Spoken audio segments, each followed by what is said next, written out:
Good afternoon. It is another wonderful time to have you on the program 60 Minutes Nigeria.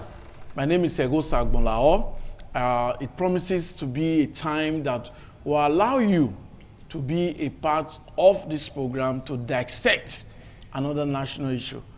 It is very disturbing, the recent attack in Kebbi State, where 25 schoolgirls were adopted, principal shot, vice principal shot dead. There was also another attack in Kwara State. A church was attacked in Kwara State, the Apostolic Church. And it was a very bizarre situation because it was a live streaming, there was a live streaming going on, and when gunmen were masked, attacked the church. People were just scrambling and running. And a lot of problems. You won't believe it. Even politicians, the recent crisis in PDP has even led to the new chairman of PDP, one of the factions of PDP, to openly call on President Trump to intervene. President Trump, from what we gathered before now, had said that there's genocide against Christians. And the federal government said, no, there's nothing like that. There was mixed reactions. Some people said, no, there's nothing like that. No genocide. The attack is not targeted. Christians are attacked. Members of other faiths are attacked. But with the recent kidnap in Kebbi, the recent attack in Kwara creates a very disturbing situation in Nigeria. So that's the reason, the essence of this topic. We are looking at the disturbing insecurity, the disturbing trend of disturbing threat to the security in Nigeria in all states. We would highlight some states, even in Edo State, we'll talk about it. Just yesterday, on Wednesday precisely, we had a report where our crime correspondent brought a report where the Edo State Police Command assured Edo State residents of adequate security of lives and property against the backdrop of the recent increase in cases of kidnapping and crime. So it's disturbing and it must be tackled. I have very, very distinguished personalities who have made their mark in the society. They've joined me today. I have the director of Ecumenism and Interfaith of the Christian Association of Nigeria, Edo State Chapter, Sir Best Iriabe. Nice to have you on the program. Thank you very much for having me once again. Okay. We also have a leader of congregations, a man that has impacted society positively. He is leading men and women. I'm talking about a renowned clergyman, Bishop Lucky Omonabiese. Nice to have you on the program. God bless you, sir. Thank you very much. So, yes, I'm going to start with the very first direct question, and that will go to Sir Best Iriabe. Is there genocide against Christians in Nigeria? Thank you very much, Egosa, for having me. Yeah. 10 years ago, 12 years, 15 years ago, we were on this we constantly coming on this program to talk about the level of insecurity in our country. We used several terms. Yes. We said it was alarming. Okay. At a point, we said it was worrisome. Yes. And then we say it was so disturbing. Yes. But all that are gone. It's genocidal. It has assumed a genocidal status. That's the truth of the matter. Oh, yes. Because, I mean, you need to call is the real name. That is the name. It has assumed a genocidal status because Christians, particularly, over time, have been targeted. Now, the Chibok girls, you remember, the Chibok community is a Christian community in the far north of Borno. Now, when we talk about Boko Haram, that book, they don't want Western education. And Western education is predicated on Christianity. So if you say you don't need Western education, you don't want Christianity, you want to wipe out Christianity from the face of the earth. And that is the agenda of Islam. That's the agenda of Islamists. You remember the word I'm using Islamists. I'm not saying Muslims. They are very good Muslims, wonderful people. But these sort of people, extremists, these extremists who now kill in the name of God or Allah. You know, Allah Akbar means God is the greatest. You are killing somebody, you are destroying somebody, you are beheading people that the same Allah or God has created, and you say he's the greatest. You know, it's a misnomer. You cannot just put it together.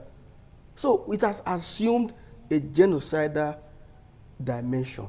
And I want to thank America, Donald Trump, who called it the real name. That's the name, just now. I mean, when people continue to deny it, you know, that's political. We could have been able to wipe it out, but there have been no political will. Imagine Secretary to government only yesterday called a press conference and still denying it. Even when it was less than 12 hours of that press conference, they went to Christ Apostolic Church in Eruku, in Kwara State, to chase away everybody, kill 3 persons, and carried away about 35 worshippers. What do you call that? Why there's no time to, we can no longer hide it. We are people of truth. Even, I want to thank God for Muslims, real Muslims, who have said, yes, this is true. You cannot hide it anymore. Now, the reason why, just to preempt you, Regosa, or they say, oh, but they are also killing Muslims. Of course, yes. The Muslims they are killing are good human beings who have refused to join them. And once you refuse to join this set of people, you are described as a kafiri, you are described as a non-entity, people to be exorcised and dealt with. So those set of Muslims do not believe in genocide. They are the people that they are slaughtering. Have you ever seen any Christian militia? Has it ever been recorded in the history of Nigeria that a set of people who are Christians who are saying, praise the Lord, and start killing people? No. So it's a genocide. We'll come back to you, yes. Sir Best Iriabe. We must quickly admit that the comments of my guests on this program are their personal comments, their personal opinion. Yes. Does not reflect the stance of independent television and radio. Bishop Lucky Amanabese. Yes, sir. Let's look generally now. The insecurity. We've heard of cases of the Chibok girls some years ago, and that was under the regime of President Jonathan. Some of you remember when the wife of the president, the first lady at that time, Patience Jonathan, said, there is God, oh. Yeah. That statement became a national statement because of the kidnap of Chibok girls. So now it's Kebbi.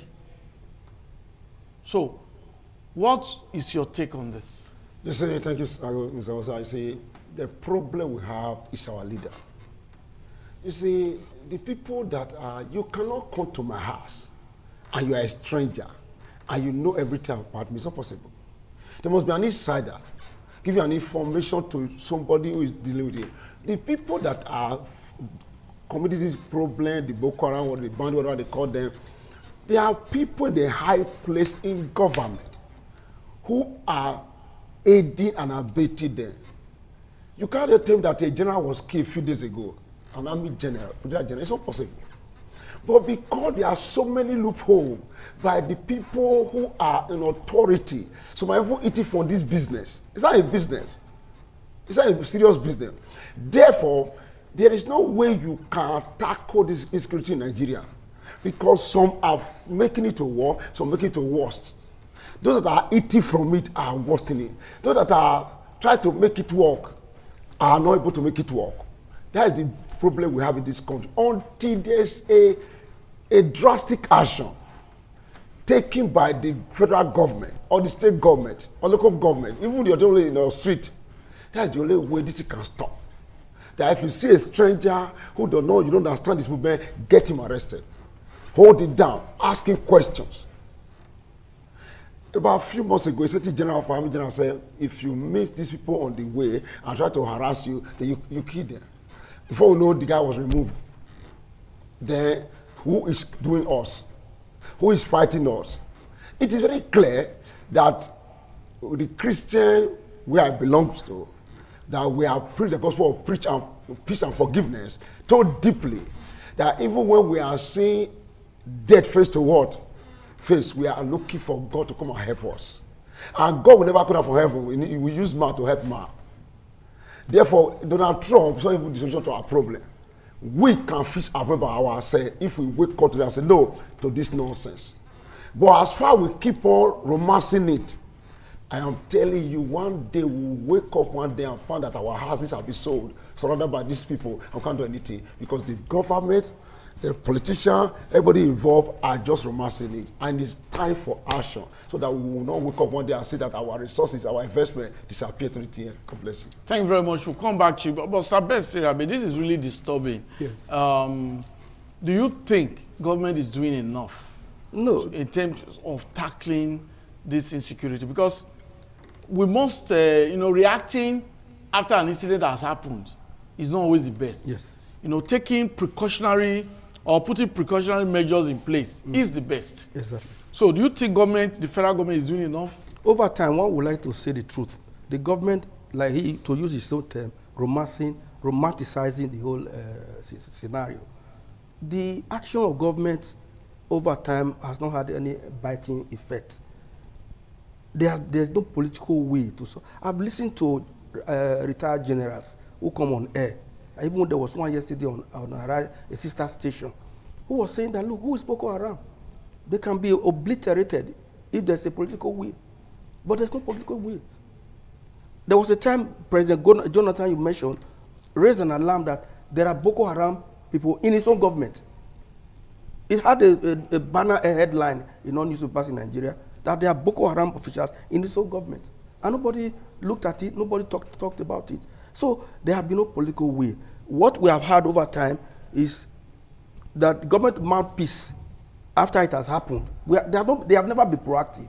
After it has happened, this wordsmith, whether they are the Minister of Information or they are presidential spokespersons, they are very good at crafting a condolence message and condemn the action. And they will now use the word, government is on top of the situation. They have never been on top of any situation. That's the truth of the matter. So, the problem we have had is that if you do not want to, because Donald Trump, like I said just now, believe in our common humanity. We are human beings. We're not talking about Nigeria now, America or China. People who believe in our common humanity, they are not happy seeing people slaughtered on a daily basis. And the government of such state will say, we are on top of the situation. Oh, tomorrow we are going to chase everybody out and all that. We have not been having that government ability to say, let's go and do this. What politicians are doing, they are focusing on themselves, how to win the next election. That's exactly what they are doing. They move. You can see now what we have gotten now has assumed a pandemic situation, where even politicians are now even crying aloud. You saw the man you quoted just now, Turaki, telling the whole world, come, it's not only the fact that they are killing Christians, but now that democracy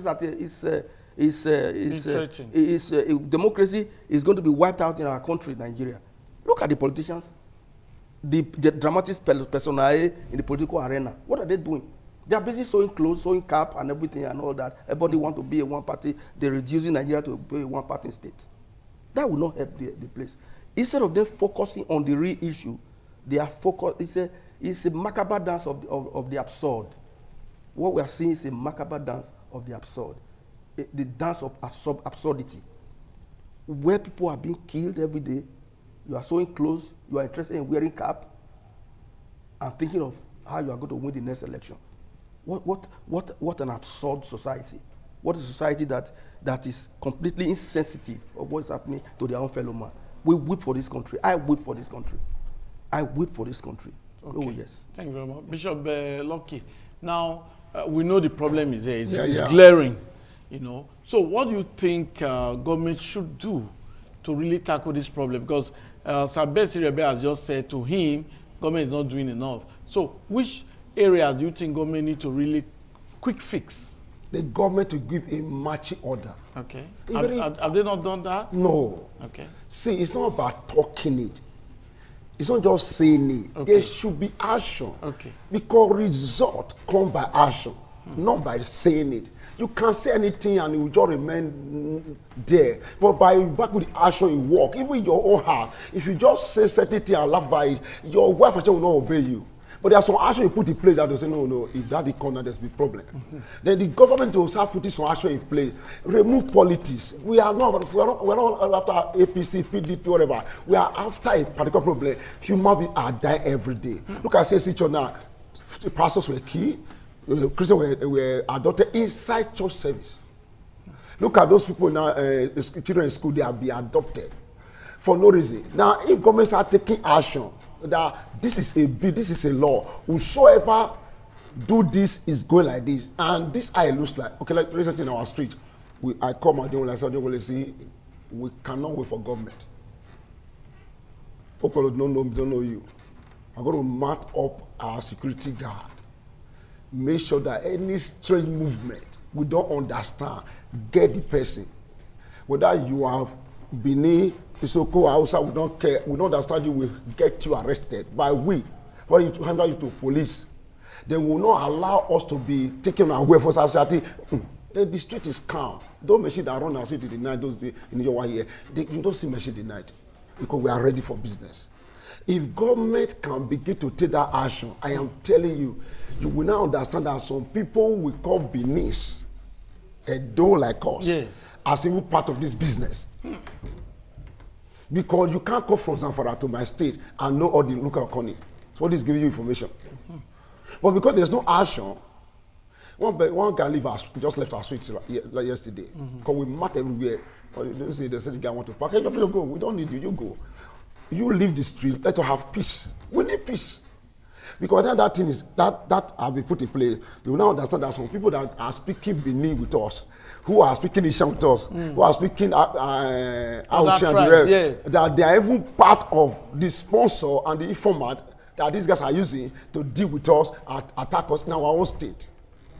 Well, because those things are not put in place, why we don't know who is we are working with. You don't know the next person. But by the time these people, you don't understand that some people, even you think that they are normal, they are the one eating from the system. One phone call, they get a lot. One phone call, they get a lot. After the alert is coming, they will not stop.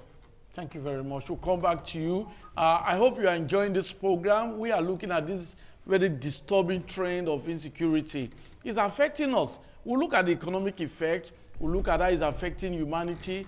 We'll just take a holistic look at this very disturbing problem. But that will be after this break.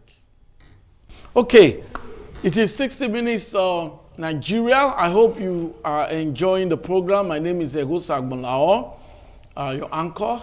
I also have with me the director of Ecumenism and Interfaith of the Christian Association of Nigeria, Edo State Chapter, Sabesti Rabi. Thank you very much for your time. Thank you for having me. We also have with us a very respected clergyman and a leader of congregations, Bishop Lucky Omonabiese. Thank you very much. God bless you, sir, for your time.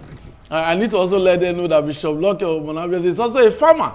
He has always encouraged farming. Yes, okay, okay, Sabesti Rabi, yes, now yes, we've agreed that government needs to do more than what it's doing now. Yes, yes. President Tinubu refused to travel for an international conference, yes, or meeting because of the security situation, the abduction of 25 students in Kebbi State and the killings in Kwara. Do you think this is the right step in the right direction by President Tinubu? Well, he has done well by staying back, because there's a local parable that if your home is not well with it, if it's not well with your home, you can't go to the farm and begin to shout and begin to run up and down. Yeah. There's fire on the mountain. So if he had gone to that place, that would have labeled him, because already they are saying, people have been saying that he's not sensitive to the issue. That would have increased that kind of perception. Now he did well, but let us move beyond rhetorics. Let us give our people a timeline. Between now and the next 6 months, wipe out Boko Haram. When you do that, you encourage the morale of the military need to be boosted. You need to encourage them, very young men in their 16, 17, 18, 20, 19, young people. You need to boost their morale. You need to encourage them. You need to give them the right weapon to face it. My brother was talking about Ode. When we were doing Ode those days, it's not sticks they were holding. We having any attacker. What's the meaning of Ode? You need to explain. Ode means people in a particular community keeping watch at night, okay, over any possible intruder. Okay. But today, it's not that kind of Ode. The intruders that have been brought in from Niger, Chad, because of politics, are resident here with AK-47 in the jungle. So are you going to face those people with ordinary sticks? There's nothing you are going to do. No matter what you are going to do, you can't face those people with ordinary sticks. We must call a spade a spade. That was the beginning. no rebuttable account. It's in the public domain. How these people came to Nigeria from different parts from our neighboring countries, and these people didn't go back. They are now here. They were weaponized. They had the sophisticated weapons. They invaded our forest, and they are there. Who is going to go to meet them in the forest with ordinary sticks or a dane gun, that long dane gun? As you see, people carrying dane gun. As I was coming just now, I see some boys vigilante with dane gun. That is a huge joke. Now, first of all, let the government, let everybody in Nigeria say, look, there's a problem. Let government not begin to defend the indefensible. If you kill Muslims, are they not Nigerians? Are they not human beings like us? If you kill Christians, are they not human beings? If you killed practitioners of African traditional religion, are they not human beings? Do they need to be killed? Let everybody agree that there's a genocide. And let us see what can be done to wipe them out. If we are not able, why can't we look for assistance? When Trump never said he was going to invade Nigeria, he said if we cannot longer, he said because they have been, he accused Nigeria of being lethargic, the Nigerian government of being lethargic in confronting the situation. And therefore, if you are so lethargic, let us come and help you to stamp it out. That's what he's saying. He's not coming to invade Nigeria and then Nigeria become part of a state in America. No, that's not what he's doing. Let us ask people for help. Agosa, do you know what we are suffering in Nigeria? We are suffering a debt of practical knowledge. Practical knowledge. That's why we cannot make anything. Now, you are running on gen now or solar or what have you. We cannot fix the electricity in Nigeria. Why can't we go and ask people to come and help us? Is the shame? We can't. There's no water. There are no roads in Nigeria. Let's go and ask people how they are doing it in other places. We go to other climes to see what's going on there. I was coming just now. I stood the red light stopped me around Siloko. The man behind me was blaring. I said, look, we have to maintain the red light. He pulled out and shouted on me, are you the one who go to change Nigeria? and sped off. But if such a person is in Europe or America, he will obey. So everything is near collapse, total collapse. What we are seeing now is how to win a next election. Nigeria is now gravitating towards a one-party state. They are not thinking of what we are talking about now. They are not even listening to us. How they are going to retain their seat, how they are going to perpetrate themselves in power is what they are talking about. That's what we are suffering in Nigeria. Nigeria has money. God has blessed Nigeria. We have everything in Nigeria.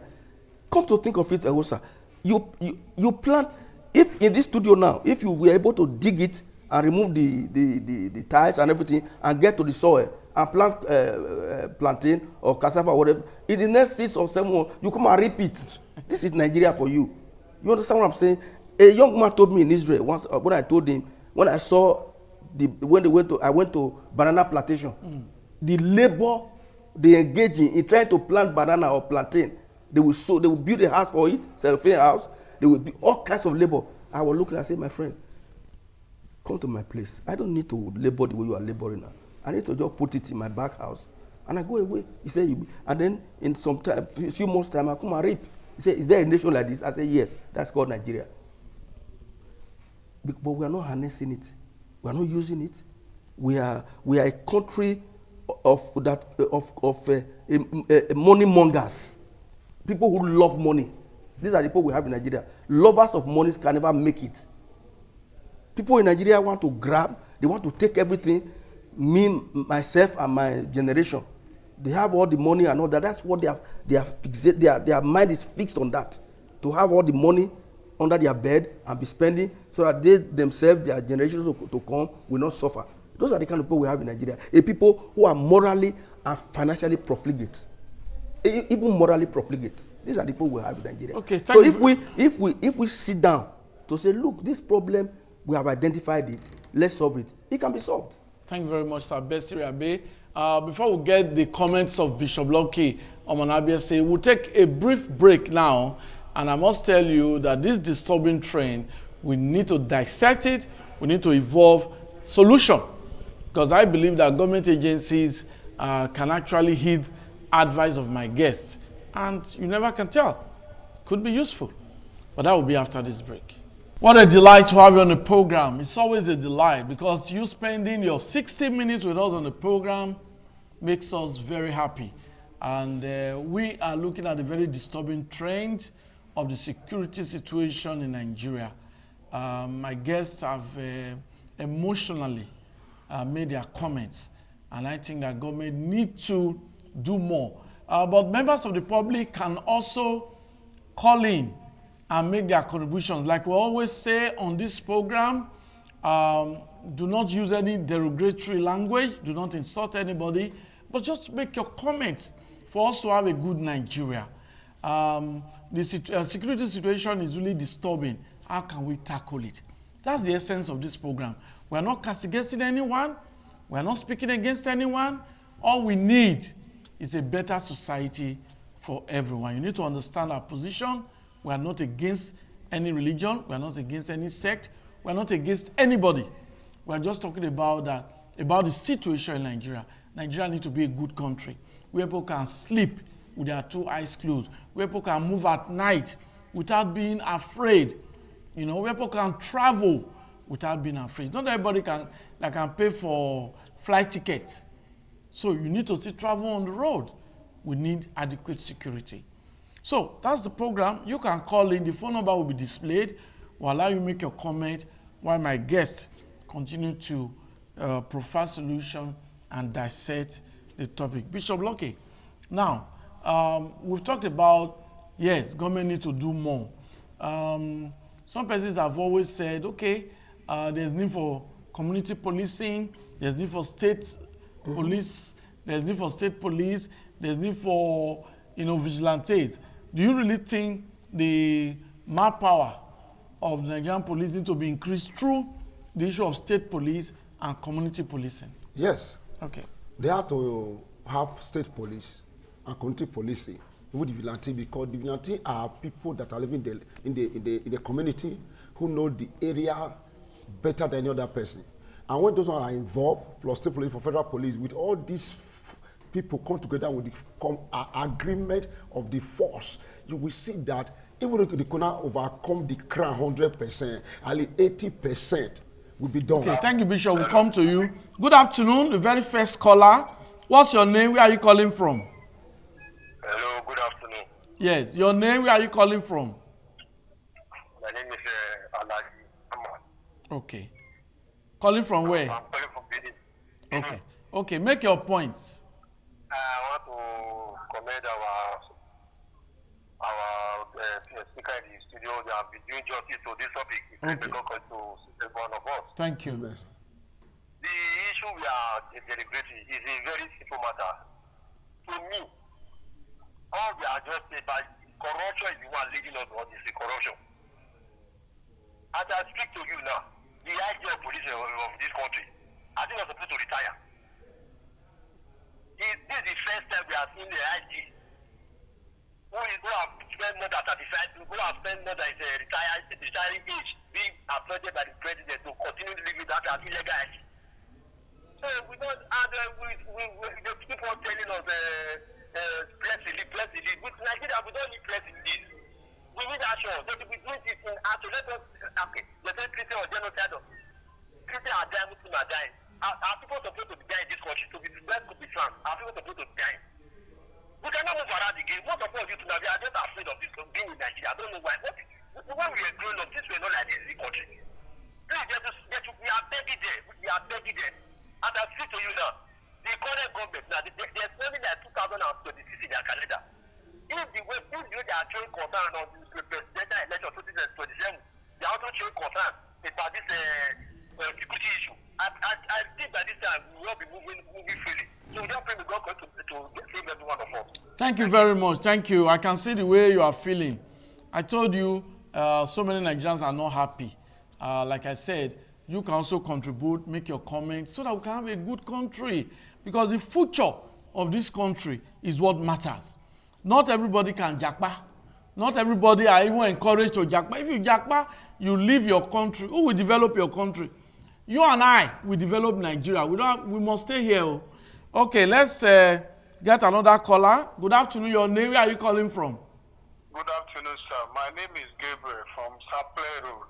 Okay. The question, I thank you so much for handling this program. The question I want to ask you is, number one, what are these people fighting for? What do they really want? If they have been talking to them, let them alone, what do they want? We can see Ukraine, Russia, they are fighting because Russia want to overpower them and take them to their colony. What are they fighting for? Then number two, very important. Why will president not come out and tell people this is what is going on? Anyone successive leader that come, we hide it. Anyone that come, we hide it. Jonathan was hiding it. Buhari came, the same thing. Now, Tinubu, who said he want to, Emile Kon, he want to rule. Why will he not tell people this is what is happening? And my prayer is America should come. It's my prayer, fervent prayer, and God will make them come. I just read online now that he never make ordinary empty threat. That's what the lawmaker who received Nigeria, that when he never received ordinary threat, he must fulfill his promise. God will bring them down to save us in Jesus' name. Thank you very much. Bishop Lucky, the way forward. The way is very simple. Let them have community policing, state policing, out of the federal police, and let them be empowered. Okay, we have another caller. Good afternoon. Your name, where are you calling from? Good afternoon. Your name, where are you calling from?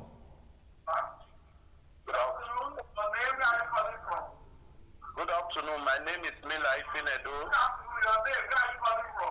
My name is Mila Ifinedo. I'm calling from Benin.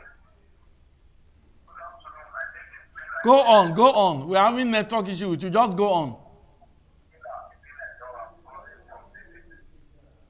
Okay. I think we're having network. The thing is re-echoing and yes. coming back. Please, you can call again. Maybe it will be better. Okay, we have another caller. Good afternoon. Your name, where are you calling from? My name is Mr. Moti. Okay. From Capel Road. Okay.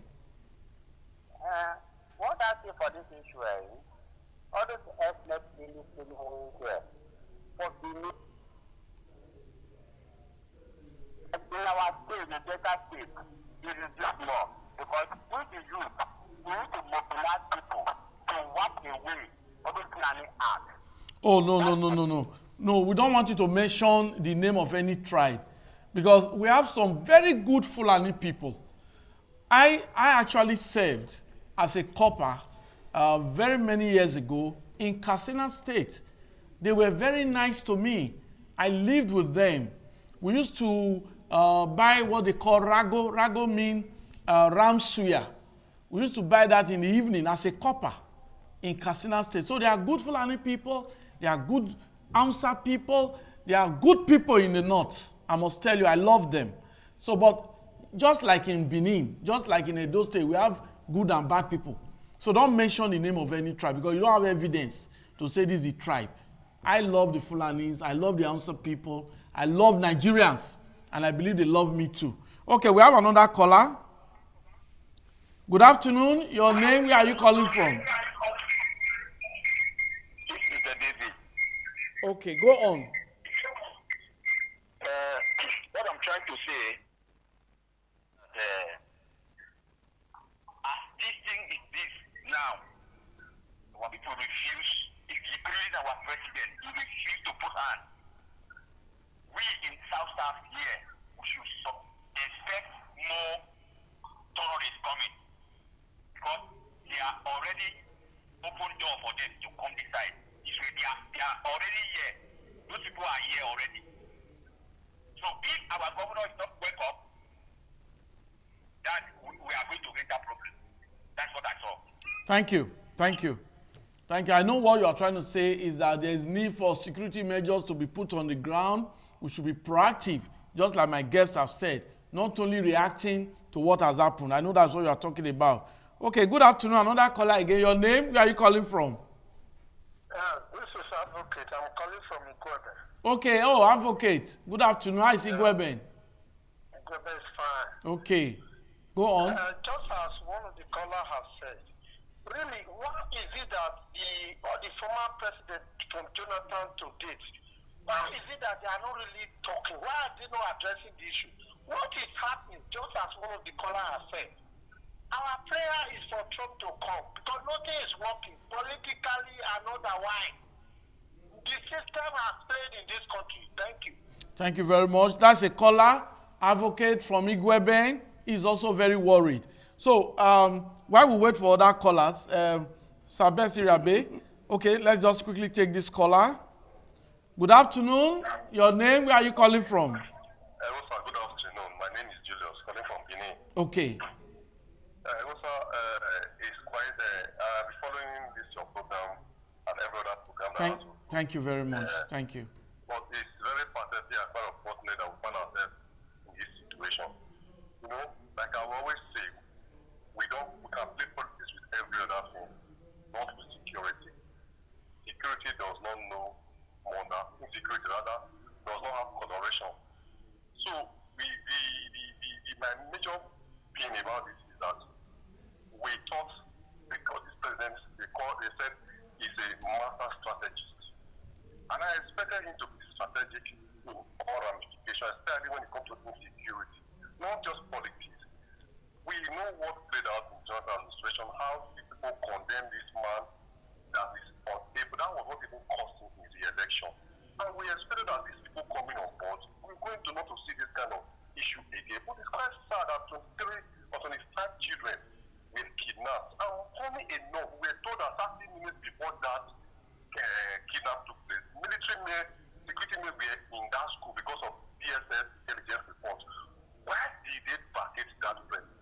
So these are all shrouded in security, and I'd like to know that this Boko Haram, whether you like it or not, whether NNPC, I'm entitled to my opinion, it's my right, every comment I make now, it is from me, not from ITV. I take responsibility for it. There are people sponsoring this Boko Haram. That is why that is to go. People are responsible. People are playing politics with insecurity in Nigeria. Government has told us several times that they know those behind the scenes that are responsible. Why have they not have the political will to identify these people and deal with them squarely? But they were able to declare state of emergency in Rivers State. So we should stop all this politics and play politics with our lives. Enough is enough. We can't take it any longer. If President Tinubu could not face Nigeria, he should resign. Tinubu must go. Thank you and God bless you. Thank you very much. Very emotional again, but what I can just pick from there, if state of emergency can be declared in Rivers State because of the political imbroglio, why can't state of emergency be declared on security in Nigeria? A quick reaction from you, Sir Bessie Rabe. There's no question about that. That's exactly what we've been talking about. There has to be, when we talk about state of emergency, it's not a suicide thing. You want to make sure that all attention is geared towards that very problem. Yes. All eyes will be on it. More resources will be deployed to do it. That's when you talk, say, a state of emergency. Now, the government over time, right from the time of President Goodluck Jonathan, this thing started, it snowballed to the 8 years of Buhari, and then we are now in the tenure of Tinubu. This problem, rather than abate, has continued to exacerbate. And therefore, it calls to question what the government is doing. Government is a continuum. You not say, oh, during Jonathan it was like this, now my own is like this. No, this is not a question of praising yourself, that this is what you have done. No, it's a question of identifying the problem that is on ground and harness all the resources you have, both material, intellectually, and otherwise, to attack and confront the issue. But that's not what the government is doing. Even this government of Tinubu, I must tell you, they are on the defense. I just told you yesterday, the Secretary to Government, federal government, held a press conference defending the situation, praising himself, praising this administration. That is not what we need now. What we need now is a concerted effort. Now, what does it take? How long does it take to have a state police, for God's sake? It's not a new thing. In the 60s, we were having state police. There were native authority police in this country. Native authority, that local government have their own police. The state was having their own police. And then you have what we call constabulary.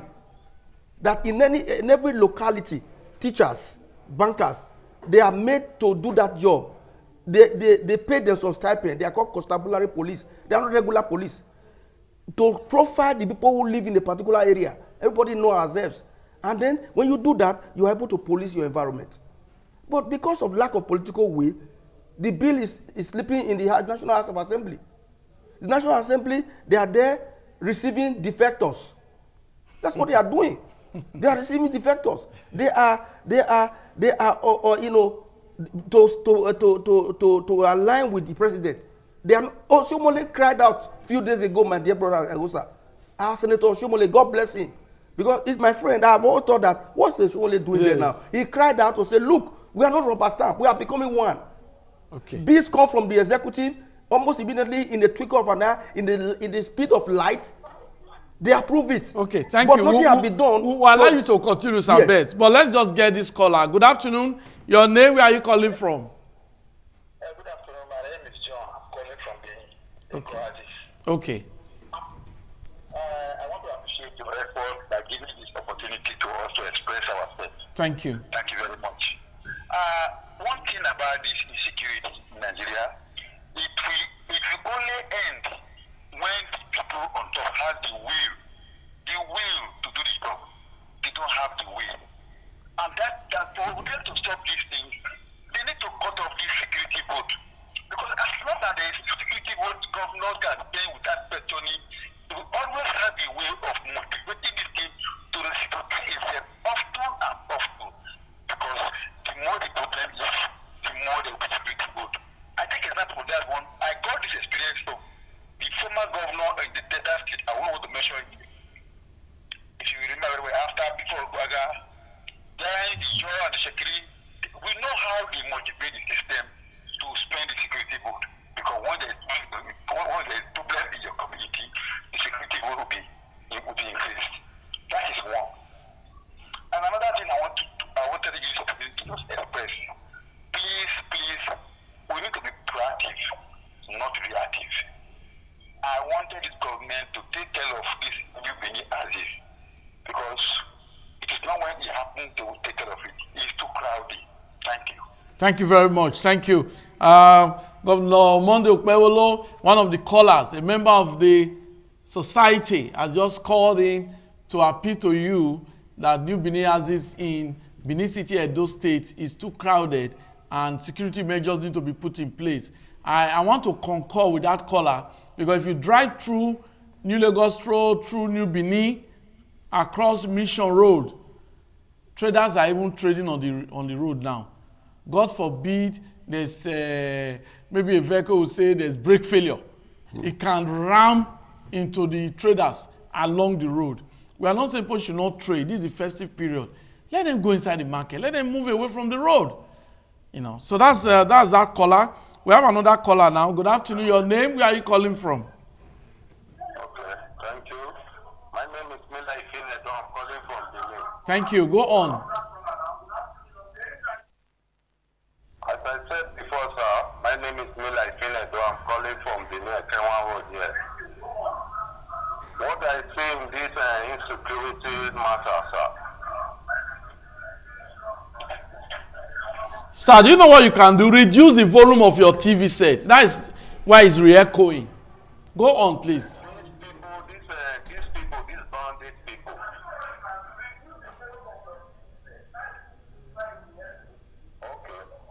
Okay, these bandits in the north side, sir.